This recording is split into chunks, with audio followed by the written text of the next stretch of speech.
Olá, bom demais estarmos aqui para mais um episódio do One College Talk. Toda semana a gente pode estar aqui compartilhando, aprendendo, sendo abastecido pelas coisas de Deus na vida de tanta gente, com tanto conteúdo bom para te alimentar, para te fortalecer, para a defesa da sua fé, e ainda você vai poder compartilhar o que você aprende aqui.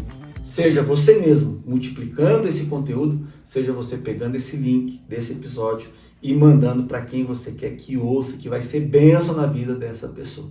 É muito bom ter você aqui com a gente, e hoje a gente tem um episódio, mais um, né? Muito especial, um assunto muito importante. A igreja tem se levantado para falar disso, e a gente tem que refletir, temos que analisar, temos que compartilhar experiências, temos que fazer uma reflexão sobre o que tem acontecido.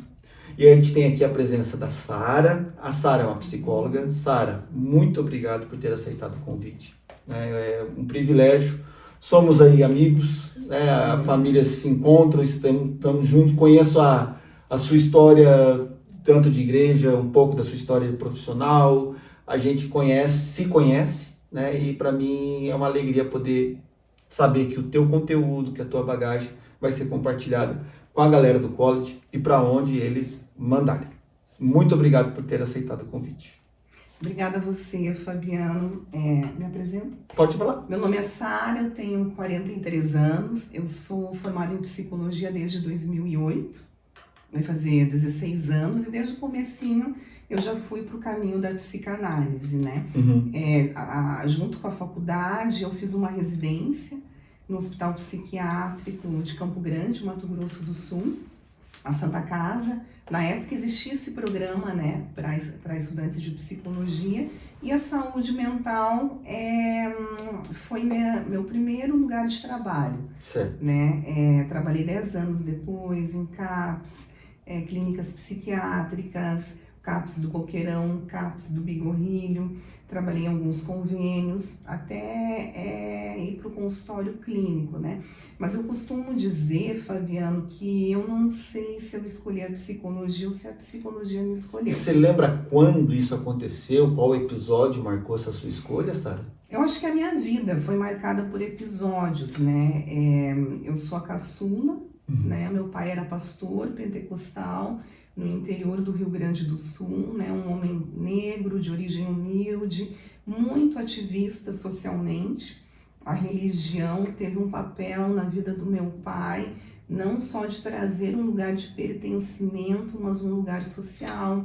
E o meu pai carregava uma história muito difícil. Ele foi filho de mãe solteira e muito pobre. Minha avó era empregada doméstica, né? Engravidou. Nunca ele soube quem era o pai, e quando ele tinha 6 aninhos, ela foi internada com depressão no Hospital São Pedro, em Porto Alegre. E nesse hospital, a minha avó se suicidou. É a informação que chegou para a minha família, né? Sim. Isso na década de 40, 45, eu até tentei ter contato com os arquivos, né, do Hospital São Pedro, mas eu não encontrei o da minha avó. Certo. E o meu pai contava isso com muita tristeza, né? E ele foi criado pela a minha bisavó, uma mulher também sozinha, muito guerreira, né? E ele cresceu num ambiente muito místico. Minha avó era espírita, né? E quando ele tinha 19 anos, ele conheceu Jesus, né? Acabou estudando teologia, se tornou pastor. E meu pai, por ter um passado vinculado à pobreza, né? E a questão no interior do Rio Grande do Sul era muito pesado, racial, né? A questão do fato dele ser negro, né? Meu pai sempre foi muito ativista socialmente. Então a gente cresceu, né? Embora meu pai, depois de um tempo, ele prosperou, né? Trabalhou com construção civil, né? E a nossa casa sempre foi um lugar onde a gente recebeu muita gente. Sim. Meu pai ajudava muitas pessoas, era uma cidade pequenininha, então o louco da rua, a mulher pobre que havia sido largada pelo marido, a nossa casa transitavam muitas pessoas de todas as classes sociais, né? Sim. Meu pai ajudava as pessoas às vezes a se aposentar, né? Coisas assim, sociais mesmo, corria atrás, moradia, é uma preocupação muito grande, sabe? Sim. Com essa questão de você ser relevante do ponto de vista social. Perfeito. E ele atendia, né? Fazia muitos aconselhamentos, uma pessoa muito afável, muito querida, muito intelectualizado, apesar de não ter crescido no ambiente acadêmico, gostava de literatura, poesia, história. Então ele era um conselheiro, um mentor de muitas pessoas, mesmo essas pessoas não estando vinculadas à igreja. Certo. Então eu cresci nesse ambiente, assim, muito politizado. Quando eu tinha 15 anos, o meu irmão mais velho, que ele é 15 anos mais velho do que eu sou a rapa do tacho, ele teve um surto psicótico. E eu estava sozinha com ele. Você estava com quantos anos? Eu tinha 15 ele anos. tinha 30. Certo. Nós temos 15 anos de diferença. E eu não entendi o que estava acontecendo, né? Eu lembro que ele começou a falar muito rápido e falar coisas incoerentes. E quando eu cheguei em casa, a minha mãe me interpelou o que tinha acontecido, o que a gente tinha comido, se meu irmão tinha bebido, se meu irmão tinha usado drogas. E eu não vi ele fazer nada disso. A gente estava assim num torneio de cidade pequena, num ginásio da cidade, assistindo um jogo de futebol. E aí o meu irmão foi internado numa clínica psiquiátrica e veio o diagnóstico, transtorno afetivo bipolar. E eu lembro que meu pai reagiu muito mal, meu pai e minha mãe choraram muito, meu pai dizia, eu não quero um filho meu no hospital psiquiátrico. Aí a primeira internação dele, ele foi internado, passou uns 5 anos, ele teve uma segunda internação e nessa o meu pai assinou um termo pedindo para ele ficar em casa. Então, quando você faz isso, diante de um surto psicótico, a família assume a responsabilidade pelo que vier. Certo. E o meu irmão, ele tem aquela bipolaridade tipo 1, que ela é mais uma tendência mais para melancolia. Então, existia um risco de suicídio. Então, eu lembro que a gente ficava muito atento, mexendo nas coisas dele. Uma vez a gente achou uma arma. E o meu pai sofreu muito. Por quê? Porque a imagem que ele tinha de um hospital psiquiátrico era da mãe, né? A mãe, né, que ele chegou a visitar pequenininho no Hospital São Pedro. O Hospital São Pedro existe ainda como uma espécie de um museu. Ele não é mais usado como era usado antigamente, até porque a gente passou pela reforma psiquiátrica e esses antigos sanatórios, eles foram, né, colocados em desuso. Sim. Aqui em Curitiba mesmo, alguns foram inclusive derrubados, como uma forma, inclusive, de dizer que aquele tempo passou, da violência psiquiátrica, né? E aí, eu ficava muito intrigada com tudo aquilo, né? O que acontecia, né? Por trás, o que levava uma pessoa, é uma questão genética, é uma questão ambiental, é as duas coisas. E ao mesmo tempo, Fabiana, eu tinha muito medo da loucura. Aí, imagina isso associado a um ambiente pentecostal. Ah, legal. Né? Eu tinha muito medo da loucura, né? Então, quando eu fui para Santa Maria fazer faculdade de psicologia, eu lembro que eu tive um período, ainda mais depois que eu conheci o Lucas, que é hoje meu marido, e o Lucas era batista, brasileira, se converteu na presbiteriana. Eu amei ir para esse ambiente mais teológico, mais racional, porque eu me sentia mais segura. Sim. Entende? Porque eu tinha muito medo, né? E é engraçado que na psicologia a gente estuda que a maturação do cérebro se dá aos 26 anos de idade. Então, se você não teve um surto psicótico, teoricamente, até os 26 anos de idade, não é pra ter mais. Há grande chance de você não ter mais. O negócio Então, quando eu fiz 26 anos de idade, eu comemorei. É o aniversário mais especial que tem. Não tem, as chances de endoidar são menores, né? Mas então, assim, eu digo que a psicologia me encontrou, né? E por eu vir desse ambiente, né, socialmente mais politizado e conviver com a loucura, né? Quando eu entrei no estágio do hospital psiquiátrico, eu me dei muito bem, Fabiana. Eu me vinculava com os pacientes gostavam de mim. Entende? Eu era uma menina na faculdade, as minhas amigas tinham medo de apanhar, de levar puxão de cabelo.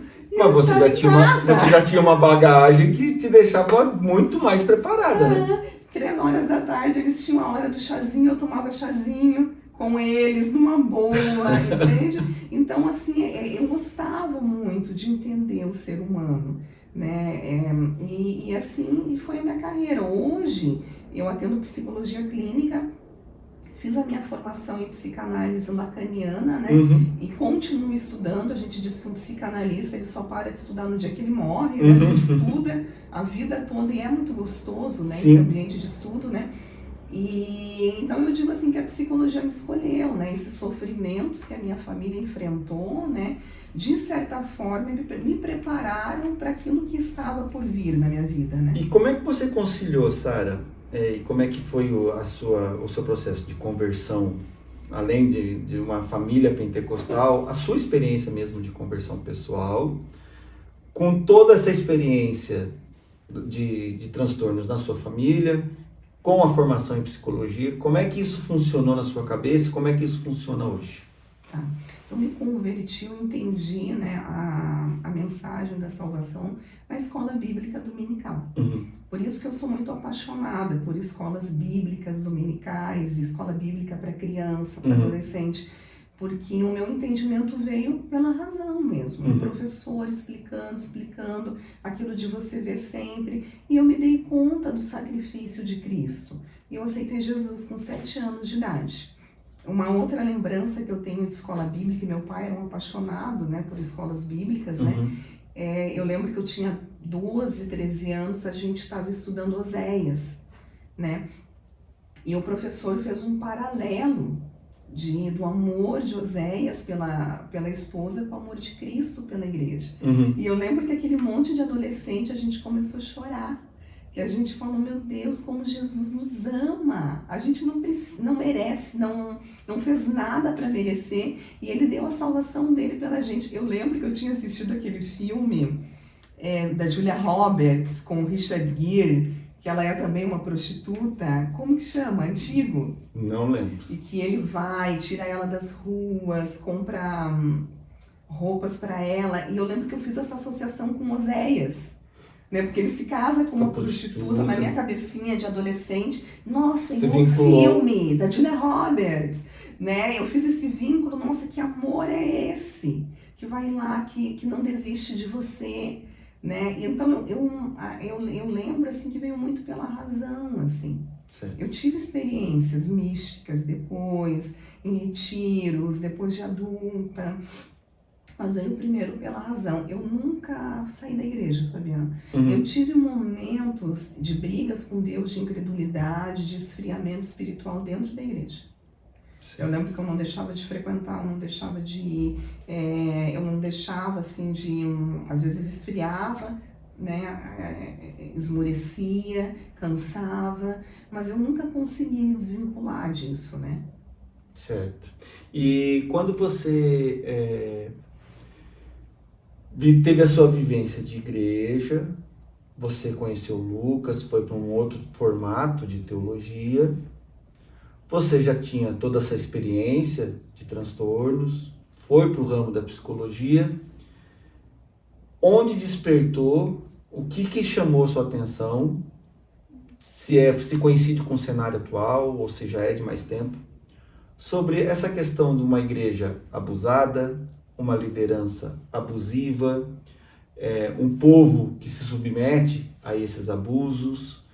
Onde que você percebeu isso? Foi experiência pessoal? Foi experiência lá na tua infância? Como é que foi essa tua... Foi pacientes chegando? Porque hoje, Sara, a gente começa a perceber que os consultórios de terapeutas cristãos tem muita coisa sendo tratada, criada dentro da igreja. No voluntariado da igreja, no serviço da igreja, na teologia da igreja. Estão gerando cristãos que estão precisando pedir apoio profissional para conseguir superar dores, traumas, medos, experiências das mais diversas. Como é que foi o seu caso como cristã, profissional, a vivência que você já teve com os transtornos dentro de casa? Como é que você linka essas coisas, assim, na sua concepção, a sua história disso? É como? Eu acho que é uma junção de todos esses fatores, né? Tem uma frase, Fabiano, que eu gosto muito, eu não lembro de qual educadora ela vem, que diz assim, que tudo que eu faço passa por aquilo que eu sou, né? Certo. E então, muito das nossas escolhas, daquilo que a gente faz, da forma com que a gente trabalha, e eu acredito da forma que nós somos como terapeutas, né? Passa pela nossa história, né? Eu gosto muito também de um psicanalista já falecido, com Dario Caligares, que ele dizia que todo bom analista, ele tem que ter passado por uma via do sofrimento, né? E eu acredito que um bom líder religioso também, ele precisa conhecer a dor, né? E eu carregava as minhas dores, de coisas erradas que eu via dentro de uma instituição religiosa, de abusos de autoridade. Meu pai vem de um sistema, né, religioso, hoje ele já é falecido, e é interessante que algumas coisas eu só consegui romper com o falecimento dele, formas de coisas que eu pensava, né, que eu ainda me apegava. E o meu pai, ele pertencia a um sistema religioso que o pastor, ele é o anjo da igreja. Isso é falado o tempo todo. Então, aquilo que o pastor fala é muito importante, é uma lei. Sim. Entende? Então, você não fala. Claro que a fofoca nunca é bem-vinda, né? Nós não fofocamos, a gente só desabafa. Mas, assim, até você criticar, não pode. É o anjo da igreja. Entende? Ela é uma pessoa inquestionável, né? Então, abusos, eu lembro, assim, que como meu pai pertencia a uma instituição onde havia uma espécie de conselho, que eles se reuniam, uma das últimas conversas que eu tive com ele, meu pai já tinha 80 anos, eu lembro que ele me ligou e ele quase não me ligava, era sempre eu que ligava. E ele tinha acabado de chegar de uma desses encontros pastorais, aonde muita coisa ruim havia sido exposto. Coisas erradas que pastores haviam feito, relacionadas à administração financeira.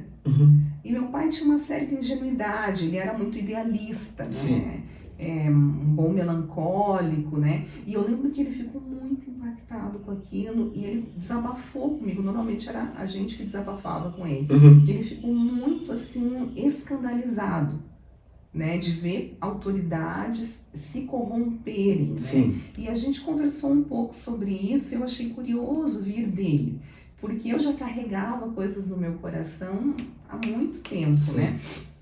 E então eu vinha coisas, essa pergunta que você fez, tem coisas que veio da minha história, né?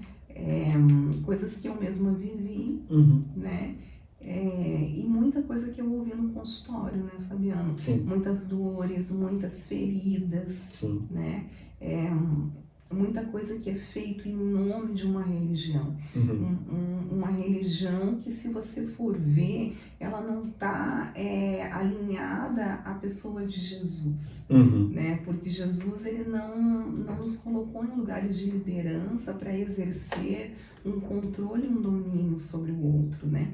Então é muito doído para mim. É muito doído quando eu escuto, quando eu ouço tantas...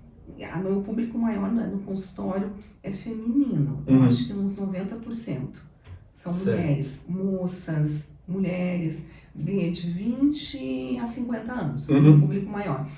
E muitas mulheres sofridas, porque ali, né, a questão da mulher, a gente nem ia falar sobre isso, mas me veio agora.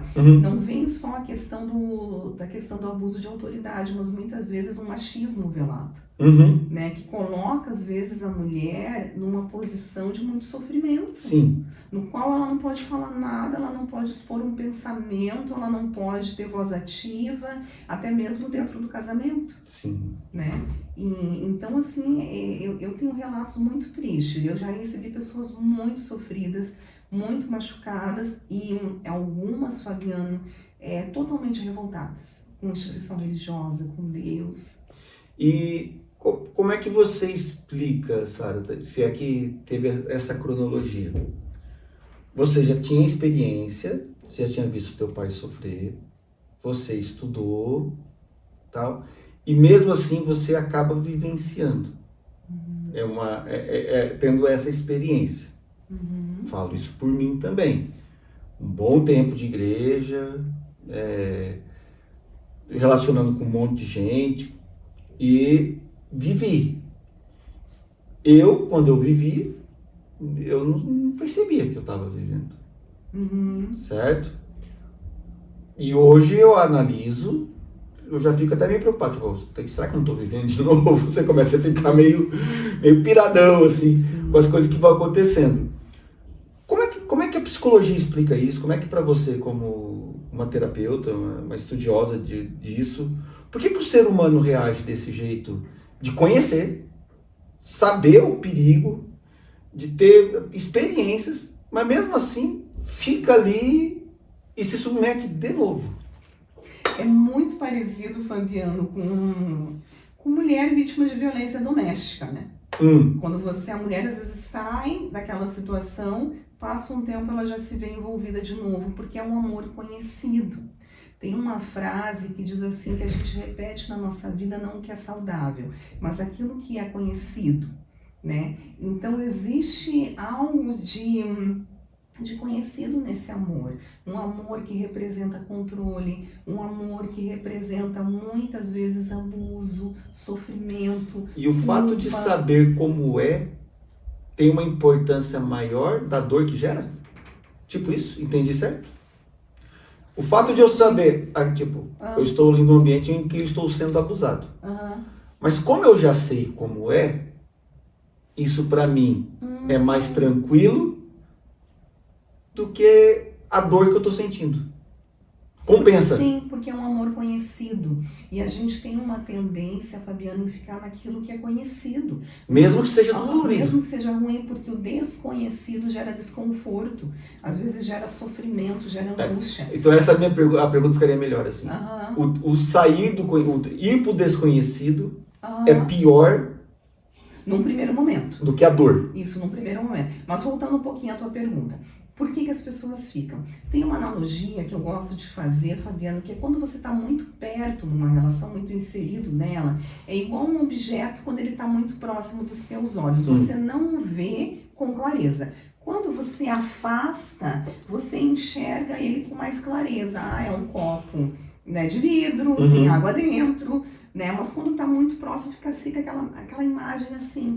Você não consegue definir exatamente o que é. Você não consegue enxergar direito o que é. Da mesma forma, quando a gente está debaixo de uma liderança abusiva. Você está tão envolvido naquela relação e os sentimentos, e negociando internamente que aquilo é válido, que aquilo é correto, que aquilo é certo, né? Que você não enxerga, né? E quando você sai da situação, ou você se afasta dela, você começa a ver as coisas com mais clareza. Num primeiro momento é muito sofrido, é dolorido, entende? Tanto que eu achei interessante até compartilhar isso com você, que tem uma autora americana que ela escreve sobre o abuso religioso, porque ela foi vítima de abuso religioso, só que esse livro não tem em português. Que chama Religião Tóxica. E eu achei interessante que ela criou um termo chamado Síndrome da Retirada Religiosa. Que quando a pessoa sai desse ambiente tóxico, ela tem os mesmos sintomas da síndrome do estresse pós-traumático. Você sabia? Interessante, né? E você sabe que então é forte mesmo. Muito. E o transtorno do estresse pós-traumático, sabe como que ele foi definido, o Freud, né, que foi um dos grandes precursores do estudo dos traumas, com as pessoas que vieram da Primeira Guerra Mundial. Eita! Olha o nível, né, do que isso faz no nosso psiquismo, né? Sentimentos de despersonalização. Quem sou eu? Né? Quem sou eu sem essa instituição? Né? O que eu vou fazer agora? Depressão, ansiedade, insônia, relatos de pesadelos. A pessoa começa a sonhar e reproduzir algumas coisas. E às vezes não é exatamente a situação, mas é a situação de medo, sabe? Situação de desamparo, sentimento de solidão. Sim. Sabe? Identifico todas, inclusive. Faz tudo muito sentido. Tanto que a gente já entrou, né, nessa parte da pessoa que sai da situação. Tanto que para a pessoa sair de uma situação abusiva, né, a gente está falando de sistema religioso, ela precisa ter um suporte, Fabiano. Sim. Um suporte psicológico, amigos, família. Porque o sentimento de solidão, ele é desestruturante e de não pertencimento. Exatamente. A gente quer pertencer, Uhum. né? Eu vejo meu filho tem 2, 3 anos, ele quer pertencer, ele quer a camiseta da Patrulha Canina. Sim. Igual o amigo, a gente quer pertencer, fazer parte de uma tribo, Uhum. né? De pessoas que pensam como a gente, Sim. né? Aquela coisa, né? De fazer parte de um grupo, né? O ser humano tem esse anseio, esse Sim. desejo. Sim. Né? E quando você percebe essa movimentação toda que tem acontecido, que tem ido para consultórios como o seu, que tem vivências como a que eu vivi e tudo mais, eu não tenho ferramentas para quando perceber alguém, dizer para ele, ó, tal coisa acontecendo indica liderança abusiva. Ou faz um checklist, tem isso, tem aquilo outro, você talvez esteja sendo abusado. Uhum. É possível, Sara, e tentando levar isso só para o contexto realmente igreja. Uhum. Sim. Tem alguma coisa na minha rotina, lá na minha igreja, que vai começar a acontecer ao meu redor, de forma bem pragmática, que não dependa da minha percepção, que seja bem materializado, que fala assim, ó, isso aqui aponta para uma liderança abusiva. A psicologia consegue, para a gente poder fazer esse mapeamento, assim, essa coisa mais fria, mais precisa, é possível a gente fazer isso? Sim, sim. Eu até anotei algumas coisas e eu vou ler, a gente pode ir discutindo, né? Tá. Por exemplo, o que seriam as características de um líder religioso abusivo, né? Um autoritarismo disfarçado de autoridade espiritual, porque tem diferença, né, Fabiano, entre o autoritarismo e uma autoridade, né? Uhum. E o autoritarismo, a pessoa se coloca como alguém escolhido por Deus e ela não pode ser questionada. Né? O que ela fala não pode ser colocado em dúvida, né? Exige uma obediência total, não existe o espaço para o diálogo. Aquela mentalidade, assim, o neopentecostal tem bastante. O ungido do Senhor, o anjo da igreja, não posso me levantar contra ele. Uhum. Isso aí você acha que isso já é um indício. Já corre o risco. Entende? Né? Tá flertando pelo menos, sim, né? Sim, você não tem nem a possibilidade do diálogo. Né? De você, será que não dá para ser assim? Uma opinião diferente? Não tem espaço. Uhum. Manipulação emocional. Isso é muito interessante. Usa sentimentos como a culpa, o medo e a vergonha. Então, esses ambientes, a pessoa tem uma culpa muito grande, um medo muito grande e uma vergonha de se opor. Entende? Eu não posso me opor, eu não posso pensar diferente. Você consegue citar um discurso que essa liderança costuma utilizar para gerar culpa? Você consegue pensar agora? Por exemplo, eu lembrei de coisas que aconteceram comigo, né? Uhum. Você conhece a minha história, você sabe que eu demorei muito para conseguir engravidar. Eu fui ser mãe aos 41 anos de idade. Sim. A gente fez N tratamentos, não engravidava. E teve um momento que eu quis parar com o ministério, com a nossa liderança dentro da instituição, para poder descansar. A gente tinha acabado de fazer uma FIV que não tinha dado certo. Uhum. Quem já passou por esses processos sabe que é dolorido, traumático, um investimento financeiro muito alto. Sim. Né? Daí você faz uma aposta. Sim. E de repente não dá certo. Uhum. E eu lembro que vinha coisas assim, não, você não pode sair do ministério, porque aquele que põe a mão no arado não pode olhar para trás. Né? Versículos que são colocados, né, para irem de acordo ao discurso. Uhum. Né? E isso trazia uma culpa, né? Quando eu pensava em parar, quando eu pensava em descansar, quando eu pensava, né, depois que eu já tinha tido, né, o carinho, que foi uma criança tão desejada, né, às vezes queria ficar em casa com ele, porque ele estava às vezes doentinho, febril. Uhum. Não, você não pode faltar. Você é líder, você não é convidado, você é convocado a estar aqui. Entende? O primeiro ministério é a igreja. entende? Então, e se você não faz isso, vem aquele sentimento de culpa, por exemplo, uma coisa que eu ouvi, talvez você lembre de alguma coisa também, ai, a pastora vai ficar muito triste se você não vier. Caraca. Se você não comparecer ou não fizer tal coisa, eu vou ficar muito decepcionada com você, né? Isso não colava tanto em mim, mas a história do pôr a mão no arado e não olhar para trás colava. Isso aí eu pegava. sentia culpa.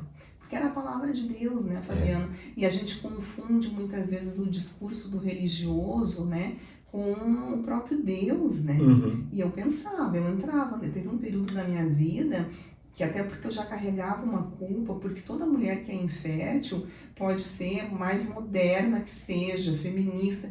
Eu acho que entra em algumas questões, por que não eu? Por que eu não posso ter filhos? Sim. Né? E às vezes eu pensava, será que eu estou desagradando a Deus? Será que eu estou em pecado? Será que tem alguma coisa na minha vida que precisa ser alinhada? E às vezes eu ouvia algo nesse sentido, né? Então, óbvio que você faz tudo que o líder manda você fazer. Sim. Ou que a instituição religiosa espera que você faça. E muitas coisas, Fabiano, eu acho que não são ditas de forma tão claras e diretivas. Sim. São coisas insidiosas, é o funcionamento daquela instituição. Então, para você fazer parte dela, você tem que ser uma engrenagem. Uhum. Né? Então, se você tem evento segunda, terça, quarta, quinta e sexta, você vai em todos os eventos. Porque você é líder, você não é convidado, você é convocado. Você não pode meter a mão no arado e olhar para trás. E vai trazendo um peso realmente de culpa, né? De culpa muito grande, né? E eu li até um termo dessa autora mesmo que eu citei antes, que fala da religiosidade tóxica, que ela identificava, ela é psicóloga, ela identificava uma ansiedade religiosa. Pessoas que viviam nas instituições carregando um peso, uma culpa, uma angústia, eu não posso falhar. Entendi. Entende? Eu tenho que estar ali desempenhando, performando o tempo todo. Perfeito, perfeito. E o que mais que dá para perceber? Como uma espécie de sintoma, né? Isso é legal. Que tipo de situação que o cara está vivendo dentro da igreja dele que ele pode ficar esperto? Opa! Existe um sentimento de dívida entre o membro e a autoridade, né? Uma dívida emocional. Eu te devo algo. Né? Você investiu muito na minha vida, eu tenho uma dívida contigo. Outra coisa... Olha, esse sentimento de dívida, Sara, eu tenho uma experiência que para mim foi assim, eu fico abismado. Né? O líder, ele era o pastor presidente da igreja, ele participou de um retiro para líderes e pastores. E eu e a minha esposa, a gente mandou um presente, não era aqui em Curitiba o retiro, era em outro lugar do Brasil. A gente entrou em contato com uma empresa lá do local, encomendou uma cesta de flores e frutas para ser entregue para o líder, pelo retiro que ele viveu, uma forma de agradecer, uma gratidão a ele pelo treinamento que ele fez, tal. A gente fez isso. E a gente esperou ele voltar do retiro para nos agradecer. A gente ficou, será que ele gostou, tal? A gente recebeu uma exortação do líder. Porque na hora que ele abriu a cesta, as frutas estavam com um cheiro meio que de podre. Ele se sentiu muito desonrado por nós, muito desrespeitado por nós, e ele entendeu que os frutos que a gente estava entregando para eles no nosso voluntariado eram frutos podres. Falei, caraca, tem mais 3 parcelas da cesta para pagar ainda.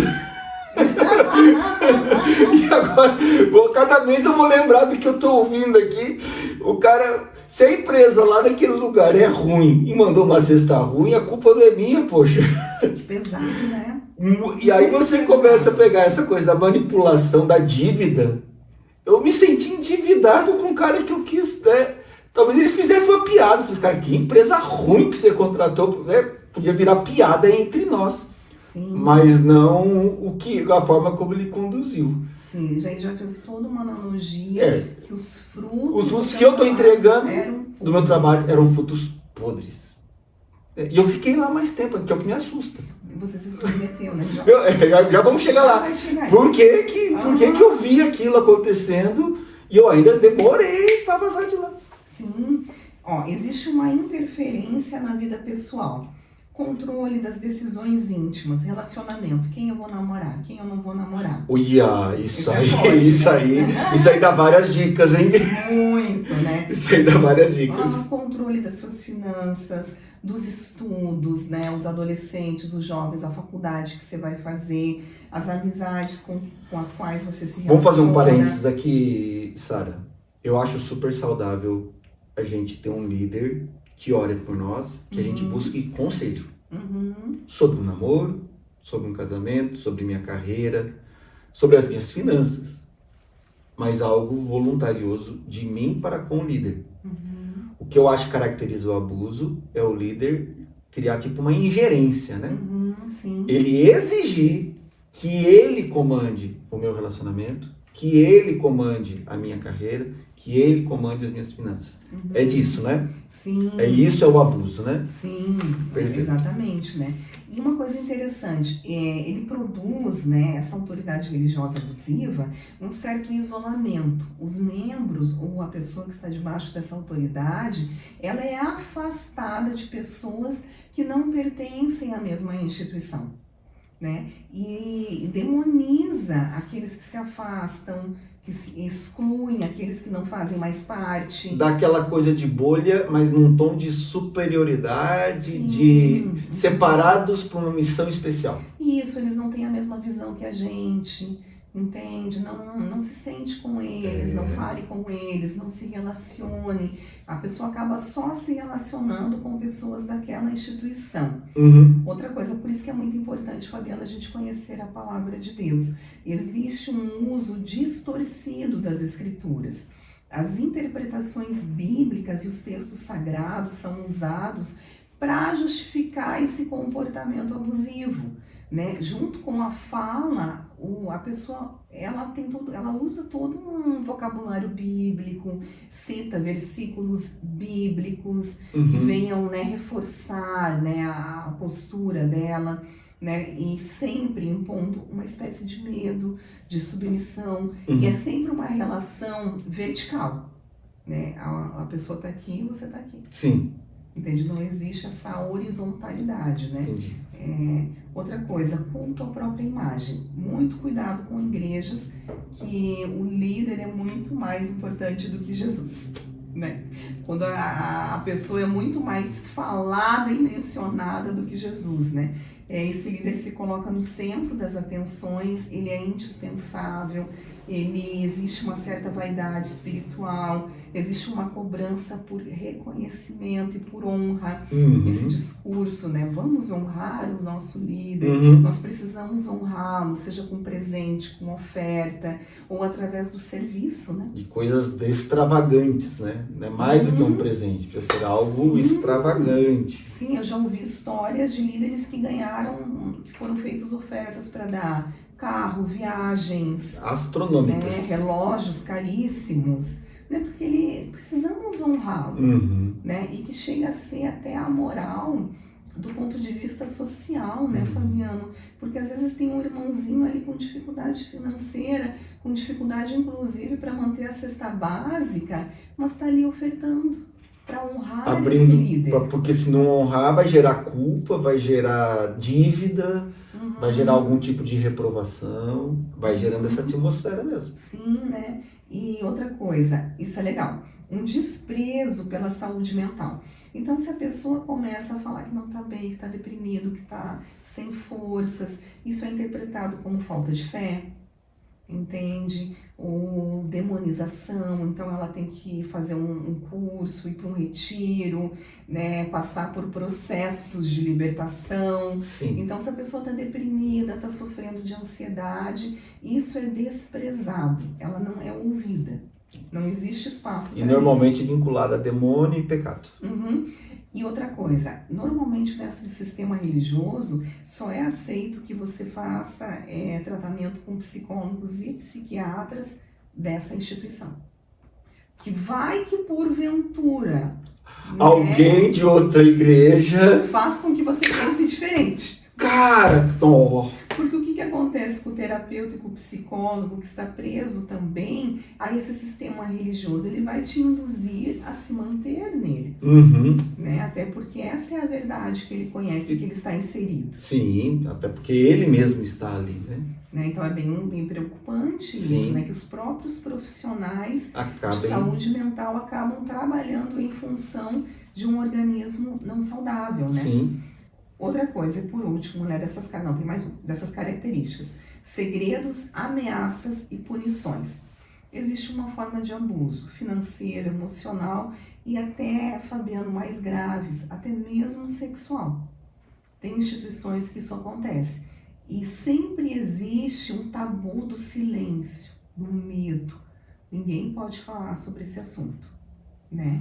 O abuso, aí essa característica do silêncio e do medo, você percebe que é característica de outros tipos de abuso também, né? Uhum. É meio que comum. É comum. O abusador consegue congelar o abusado. Sim. A pessoa fica presa pelo medo, pela culpa, né? E outra coisa que é muito comum nessas instituições: expor publicamente quem desobedece, né? Ou que se opõe à liderança. Então essa pessoa ela é exposta, muitas vezes no próprio púlpito, né? São boas percepções, são bons sinais, né? Não quer dizer que... Não acredito, assim, Sara, que alguma igreja vai escorregar em alguma delas. Sim. Mas ela poder ser alertada, o próprio membro, né? Questionar, olha, isso aí é um flerte com a liderança abusadora. Uhum. Isso aí eu acho que é muito saudável da nossa parte. Sim, e por último, dependência emocional do grupo. Existe um sistema onde sair da igreja ou se afastar do líder significa sofrer consequências. E essas consequências, elas podem ser físicas ou espirituais. Por exemplo, existe a quebra de laços sociais. Aquelas pessoas nunca mais vão se relacionar com você, porque você saiu do grupo, né? Mas também existe aquela coisa do medo. Deus vai me punir. Eu quando fiz um desligamento de uma dessas instituições, eu recebi um e-mail de um dos líderes da casa, não foi o pastor principal, mas era um dos líderes da casa que tinha um ministério profético reconhecido. Então ele trazia palavras, direções de Deus, era um profeta reconhecido pela casa. Ele mandou um e-mail de que, porque eu estava saindo da igreja, estava me desligando do ministério, a minha esposa ia morrer, porque eu estava desprotegendo a minha esposa. Que pesado, Fabiano. Muito. Aí eu peguei, pesado. Eu guardei aquilo que eu nem contei para Juliana. Mas cada enxaqueca que ela tinha, cada necessidade no médico que ela apareceu, eu orava, falava, não, Deus, não pode ser. Eu demorei para até me desapegar daquela palavra que foi liberada. Isso nós estamos falando já de uns 15, 16 anos atrás. E a Juliana está viva, né? Estamos bem felizes, graças a Deus. Ela vai morrer de fato, com certeza. Um dia ela vai morrer, mas não foi porque eu saí da igreja. Não, né? E realmente esse isolamento e essa coisa de gerar medo, isso aí é característico mesmo. Sim, sim, mas assim como você falou, né, Fabiano, a gente tem que olhar todos os sintomas juntos, né, não isoladamente. Sim, tem que usar. Como você disse, é comum que aconteça que uma igreja saudável, às vezes tem alguma questão, né, e eu acredito que não é o nosso propósito não acreditar na instituição religiosa, né? A gente precisa dela. São pessoas ali, né? Sim, ela tem uma função social. A igreja, né, tem um papel importante nas nossas vidas, né? Congregar é importante. É necessário, né? É mandamento. De forma nenhuma, né? Eu creio que a gente queira fazer uma analogia, uma espécie de percepção de que pertencer a uma igreja é algo ruim. Pelo contrário, sabe? Inclusive eu quero ver com você, compartilhar um pouco sobre isso. Na minha percepção, de alguém que viveu isso, Hoje eu gosto mais de trabalhar com um povo que não se submete à liderança do que com um eventual arrependimento e mudança da liderança abusiva. Então eu hoje prefiro conversar com um membro da igreja e falar para ele, não entre nisso, não aceite isso. Que o líder, e não é necessariamente saia dessa igreja, faça frente ao líder da sua igreja. Quem precisa mudar é o líder. E que o povo se posicione. Sim. Então, eu gosto muito mais de ativar um despertar do povo para que gere a mudança no líder, porque o líder ali, ele tá num ponto que ele fica seduzido por diversas coisas. E ele vai para um caminho. Eu, como povo, preciso ler a Bíblia e preciso não aceitar. Não aceitar o silêncio, não aceitar o posicionamento e fazer de tudo. A maior bênção que eu posso ser por um líder abusador é dizer para ele, você está sendo abusador. Mas para isso eu preciso de respaldo bíblico, eu preciso ser um povo educado. Então, quando eu vou servir na igreja, quando eu vou conversar com cristãos, quando eu recebo pessoas que abrem o coração, eu falo a partir de mim. O meu abuso foi culpa de quem? Minha. Sim, por isso que é importante. Agora a gente entrou do outro lado, né? No papel da pessoa que é inserida e se submete a esse sistema, né, Fabiano? Num primeiro momento, quando essas pessoas chegam para mim no consultório, é muito importante acolher.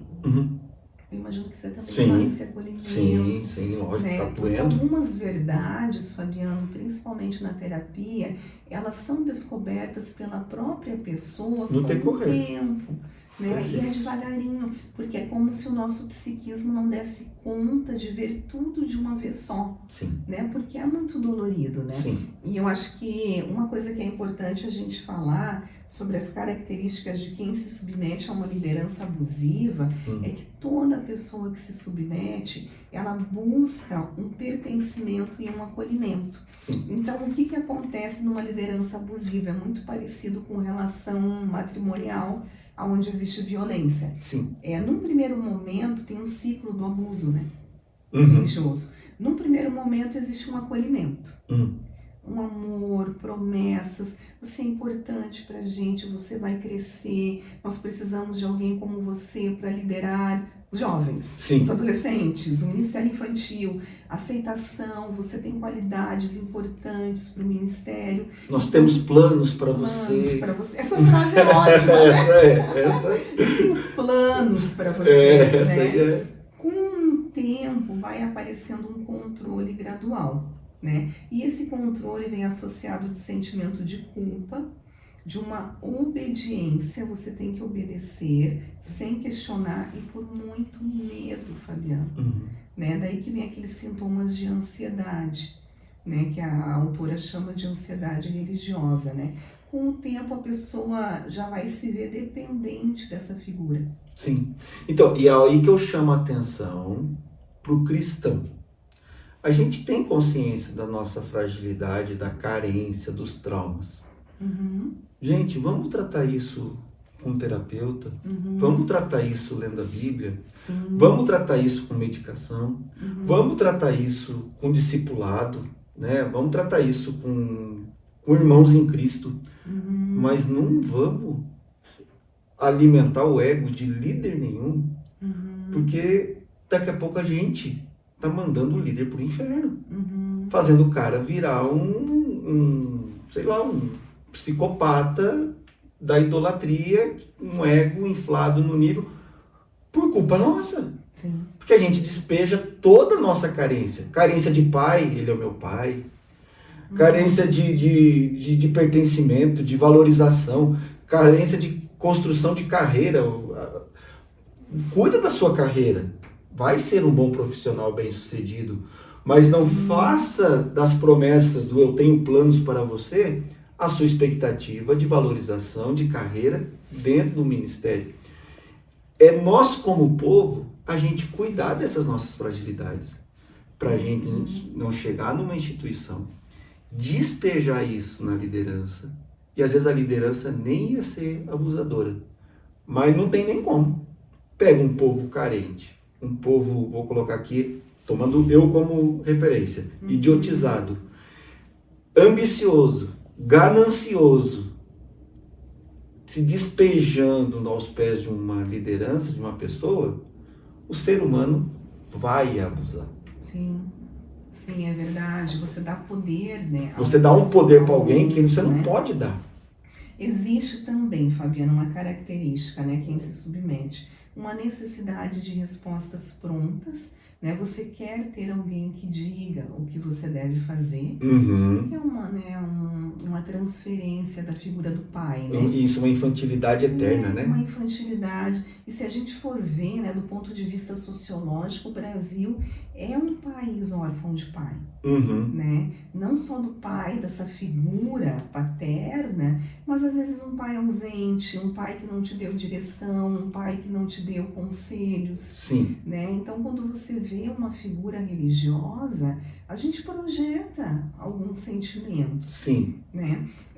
Baixa autoestima ou insegurança. Né? A pessoa que se submete a uma liderança abusiva, ela carrega dentro de si uma autoestima baixa. E é interessante, Fabiano, porque eu sempre gostei muito de estudar o desenvolvimento infantil, embora eu tenha trabalhado pouco com a clínica infantil. Mas eu gostava, porque eu sabia que aquilo ia produzir o ser humano do futuro, né? Você entende quem a pessoa é conhecendo a infância. E eu fui tão bem na faculdade, até o dia que a tua menina estudar isso, você me avisa, eu ajudo ela. Eu amo dar aula sobre isso. Que eu fui contratar, a faculdade me contratou como monitora. Na época, 6 horas da semana, eu dava aula para os alunos que estavam tendo essa matéria e ganhava uma bolsa. E eu comecei a revisitar meus estudos quando eu tive o carinho, né? Que você fica, né, pai mais velho, você fica mais consciencioso, com medo de errar. E eu estava estudando um teórico, o Erich Fromm, um teórico do desenvolvimento social infantil, que ele diz que a autoestima de uma criança se forma aos 3 anos de idade, que é um dos momentos onde essa autoestima começa a ser se formada. Por quê? Com 3 aninhos, eles começam a ter o senso de que eles são um indivíduo. Por exemplo, o Karim começou esse mês a falar eu quero, eu vou, é meu. Antes ele falava na terceira pessoa, é do Karim, o Karim vai. Se você lembrar dos teus filhos, foi assim também. Tem essa coisa. Né? Porque eles não se enxergam como sujeitos, como indivíduos, né? Como pessoas separadas e com pensamentos próprios. Né? Então, nessa fase, eu e o Lucas, a gente conversa muito como corrigi-lo, sem destruir a autoestima dele. Né? Ele precisa de correção, mas não de uma forma que ele se sinta inadequado, porque os sentimentos de inadequação começam aí. Então, às vezes você vem de uma estrutura muito rígida, às vezes você apanhou muito, foi muito corrigido. E a nossa geração, eu sou dos anos 80, você é de que ano? 70 e poucos. A gente apanhava muito, mas de muita vara, chinelo e cinta. Eu via coisas muito pesadas, né?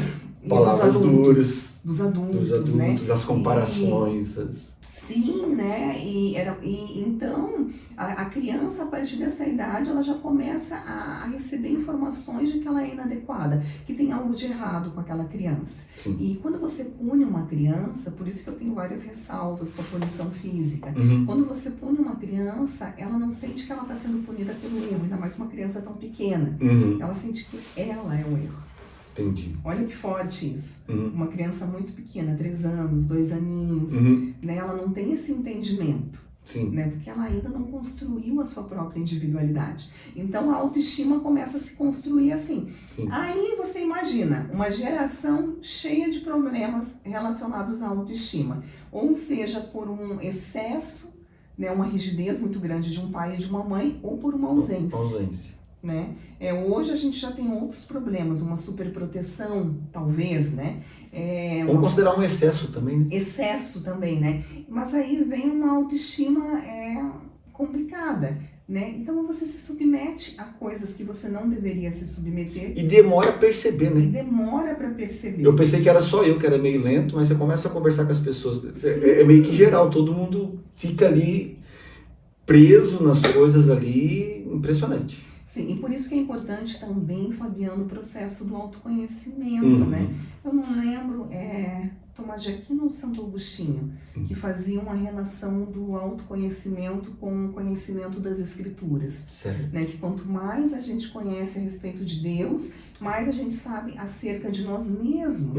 Por isso que é importante, né, um cristão conhecer a palavra de Deus, porque ele vai saber discernir se o discurso desse líder está alinhado à palavra de Deus, e ele também vai ter uma consciência maior de quem Aí é. são dois filtros, né? Sim. Quem eu sou, eu tenho uma total noção de quem eu sou, e existe a palavra de Deus que bota esse filtro também, e impede de eu ter alguns procedimentos que geram essas pessoas abusadoras na minha vida. Sim, né? Porque se uma pessoa vem com um discurso para você, que nem eu já ouvi no consultório, a minha líder disse que teve uma revelação de que eu sou uma pessoa rebelde e insubmissa. Entende? E você acha que você é? Não, quem que você acha que você é? Entende? Esse pensar por si, né? Porque às vezes o líder coloca algo na pessoa e a pessoa internaliza. Uma vez eu atendi um caso, imagina a dor, Fabiano, não foi aqui em Curitiba. A pessoa tinha acabado de passar por um processo de descoberta de adultério e o líder falou assim, a culpa é tua. Porque a Bíblia diz que a mulher virtuosa edifica a sua casa. Se a sua casa não foi edificada, se o seu marido caiu em adultério, é porque você não foi virtuosa. O que aconteceu com essa mulher? Ela se fechou. Eu não posso falar para ninguém das minhas vulnerabilidades. Eu não posso. Que a culpa vai ser minha? A culpa é minha. Entende? Aí veio ansiedade, síndrome do pânico, depressão. Entende? Então, são coisas assim que se você tem, além de tudo, esse processo de autoconhecimento, de uma autoestima um pouquinho mais saudável, que nunca é o ideal, né? A gente oscila, né? Sim, sim. Mesmo com 15 anos de análise, né? Tem momentos que eu mesmo entro em processos de autocomiseração, ou você se vê tendo que lutar contra o orgulho. Então a gente às vezes oscila, você tem que ir para Jesus e se alinhar de novo, né? Mas mesmo assim é importante você ter esse processo, né? E outra coisa, a pessoa que se submete a uma autoridade abusiva, ela tem uma dificuldade em colocar limite no outro. Você já percebeu isso? Sim. Dificuldade em dizer não, não posso, não vou, não concordo. Né? Tipo, hoje eu vou ficar com a minha esposa, hoje eu vou ficar com meu filho. Sim. Né? Eu mesmo tinha dificuldade de fazer isso. Entendi. De dizer não, né? Essas pessoas, elas têm uma fé sincera, porém vulnerável. Como você mesmo disse em alguns momentos, infantil. Né? Sim. E existe essa parte, eu acho muito importante, Fabiano, que aí vem a importância da psicoterapia. Um histórico de traumas e abusos. Se a pessoa fica cíclico, né? Se a pessoa revisita a história dela, ela já passou por situações de abuso e de traumas. A liberdade é o troço assim, que a gente paga por ela, né? Um amigo meu, cristão, pastor,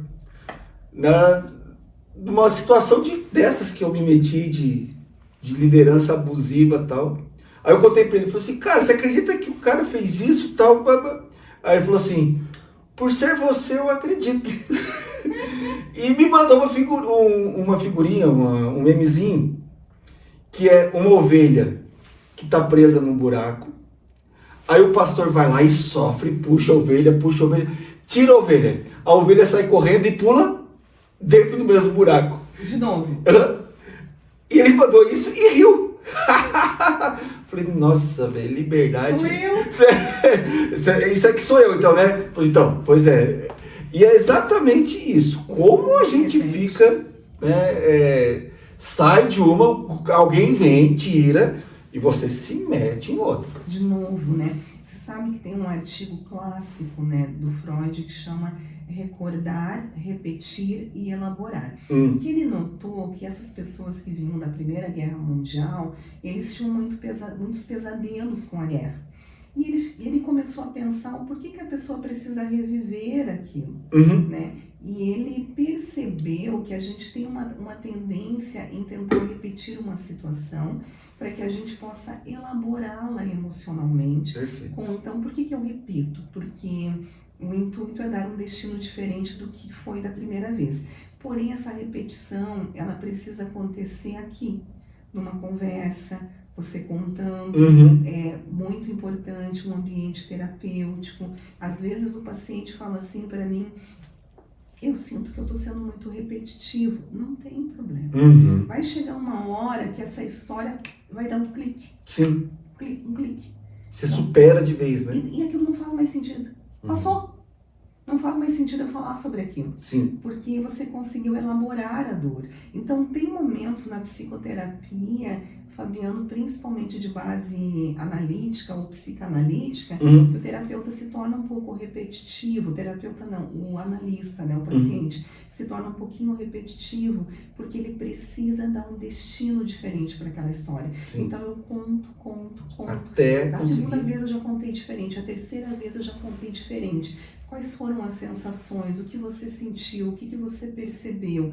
De repente, aquela dor não incomoda mais. Porém, se você não faz isso num ambiente terapêutico, você repete lá fora. Por exemplo, a gente está falando, né, de se submeter a um sistema de abuso religioso. Relacionamentos amorosos. Você já deve ter visto. A pessoa termina o namoro uma pessoa igualzinha. Sai de um tóxico, entra no tóxico parte 2. Eu já peguei casos, Fabianos, da pessoa sair de um relacionamento que o homem era alcoolista, mas o pai também tinha sido alcoolista, aí termina com aquele, daqui a pouco arruma outro igual. Acredito. Entende? Essa tentativa que o ser humano tem de repetir uma situação tentando dar um destino novo, diferente, sabe? Talvez por isso que você fazia que nem a ovelhinha. Exatamente. Né? Caía no buraco. Exatamente. Saía de uma liderança abusiva e entrava em outra. Em alguma outra né? situação. E agora eu querendo perguntar, né, para você, não sei se é o caso, você percebia coisas da tua história pessoal da infância? Porque o que eu vejo, Fabiano, essa questão muitas vezes da projeção da autoridade do pai e da mãe. Então, já fiz isso, já conversei sobre isso, assim, e vejo isso nas outras pessoas também. No meu caso, se eu fosse fazer esse paralelo, que isso eu sempre vinculei, eu já até expus para minha mãe, né, para o meu pai também sobre isso, a cultura da rigidez, da punição excessiva, a bronca, o castigo que eu tinha por tirar 7, ser um troço tipo de perder a bicicleta por 2 meses, porque a média era 8 na casa, eu tirava 7, me parece desproporcional. Né? Uma punição exagerada. Exagerada. Né? Me tirou na vida adulta o filtro, da onde eu estava sendo punido. Eu tive dificuldade em entender Deus cuidando, Deus me corrigindo por não saber, ou então esperar o pior tipo de correção. Então eu acho que isso influenciou a mim, eu com certeza acredito que isso tenha gerado, né? Eu acho que seria a grande coisa que eu apontaria, assim, uma rigidez e vai gerando, e essa rigidez gera uma inferioridade, você se vê incapaz. Eu não conseguia celebrar meu 7, porque eu não tinha conseguido 8. Sim. Eu tinha sido punido por não conseguir o 8. Só que daí a gente entra no funcionamento da falta, né? Você tá sempre em falta. Então, eu sou sempre insuficiente. Tem que sempre fazer mais. Aí veja que prato cheio para uma abusador. Instituição onde o abuso de autoridade é comum. Você produz muito, você trabalha muito, você faz muito. E eu vou estar sempre precisando fazer mais. Se eu não tiver esse filtro curado. Né? É verdade, é um risco, né? Sara, você tem mais algumas coisas para pontuar sobre isso que a gente falou da figura do pai e da mãe. E na pessoa que se submete a essa liderança abusiva, ela também tem um processo que ela idealiza essa liderança. Ela olha para essa liderança e ela tem uma espécie de devoção, entende? Como se ela não é uma pessoa de Deus, minimiza os abusos. Certo. Por exemplo, acontece um abuso, ela pode até ter um mal-estar, mas ela tenta justificar. Não, mas veja bem, ele não estava legal hoje. Sempre espera o seu melhor do abusador. Ai, justifica. Deus sabe, Deus tem planos. Eu não posso julgar essa pessoa, né? Então ela fica negociando, né? E outra coisa, muito medo. Isso que você falou da punição. Medo de perder a salvação e de ser castigado por Deus. As pessoas chegam a acreditar, Fabiano, que questionar um líder é o mesmo que você se rebelar contra Deus. Contra o próprio Deus. Que forte isso, muito né? forte, muito forte. Sara, muito assim, eu acho que é muito esclarecedor eu poder ter um filtro mais pragmático, né? De uma pessoa que está querendo ser um abusador na minha vida e que tipo de procedimento que eu tô tendo que está favorecendo esse abuso. E eu acho que a igreja precisa ser levantada nisso de forma muito contundente. Eu oro, né, e torço para ver, e já tem acontecido, para que os líderes sejam confrontados. E aonde eu puder chegar estar com você aqui é com essa intenção, é para levantar uma igreja sadia, uma igreja que não faça esses líderes pecarem. Uma igreja que, por não se submeterem a esses abusos, protege inclusive o próprio líder. E aqui no nosso podcast, todo convidado, para encerrar assim, a gente pede que lhe dê dicas. Uma música, 2 links e 3 livros. Pode ser sobre esse assunto, mas qualquer coisa que tenha, não precisa ser sobre esse assunto. Que seja uma referência para você e que você acha que pode ser bênção para a vida da galera. E cada dica que você der vai aparecer aqui um linkzinho onde ele vai poder ter acesso a essa sua dica. Vamos começar? Tá. Uma música.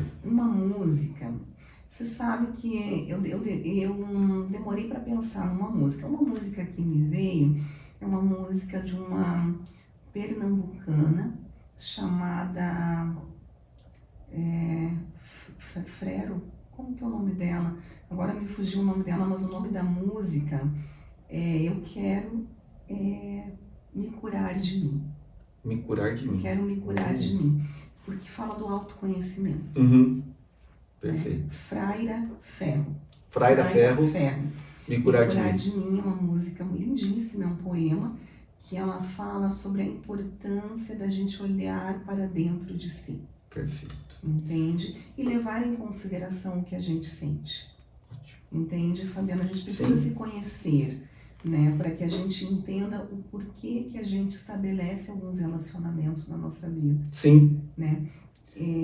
2 links. 2 links. Ai, Fabiana, eu vi um podcast esse tempo do Bible Talk sobre lideranças abusivas. Achei muito bom. Achei uma discussão bem rica. Bible Talk, lideranças abusivas. Eu acho válido olhar.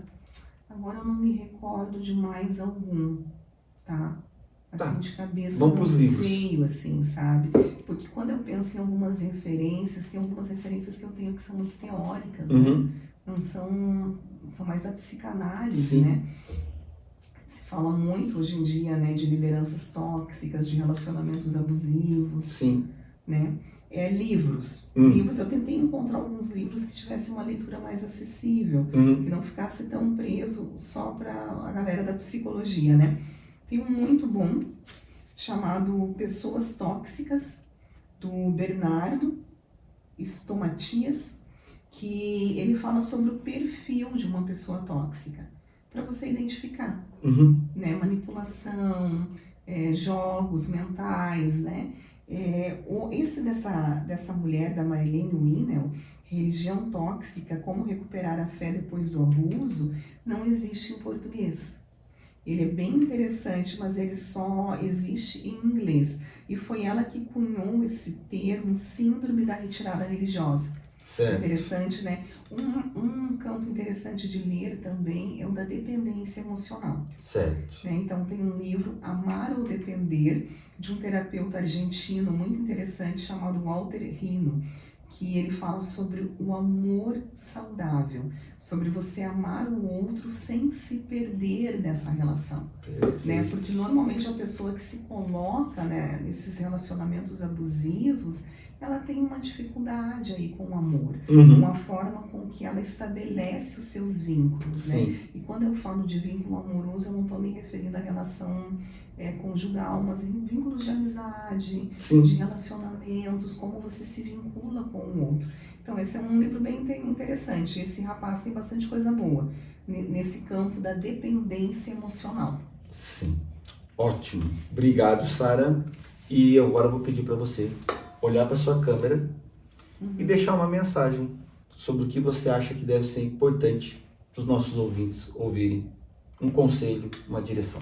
Se porventura você identificou que você está vivendo um relacionamento abusivo dentro de uma instituição religiosa, não se sinta mal no sentido de inferiorizado, mas procure ajuda, procure acolhimento, procure um bom terapeuta, um bom psicoterapeuta, né, de preferência que não esteja nessa instituição, uma pessoa que tenha ferramentas para te ajudar. Busque ajuda, converse com alguém, né, não guarde essa angústia para você. Se você tem sofrido de ansiedade religiosa, essa ansiedade que vem alicerçada com a culpa, com a insegurança, com sentimentos de desqualificação, né? Procure ajuda. O evangelho que Deus tem para nós é um evangelho leve, porque Jesus já pagou na cruz do Calvário toda a dívida que existia contra nós. Maravilha. Sara, mais uma vez, muito obrigado. Obrigado por nos receber aqui na sua casa. Obrigado, Lucas, marido da Sara, que nos ajudou aqui bastante na organização das coisas. Privilégio ver Deus movendo, né? Deus cuidando da igreja dele, e com tantas imperfeições, seja no povo, seja na liderança, ele continua nos amando. Nós continuamos sendo igreja, mas Deus continua levantando pessoas profissionais que vão gerar cura, restauração, mudança e transformar e nos preparar para de fato nos encontrarmos com o noivo, né? Muito obrigado e que Deus te abençoe muito e sempre, Sara. Amém, Fabiano. Obrigada a você.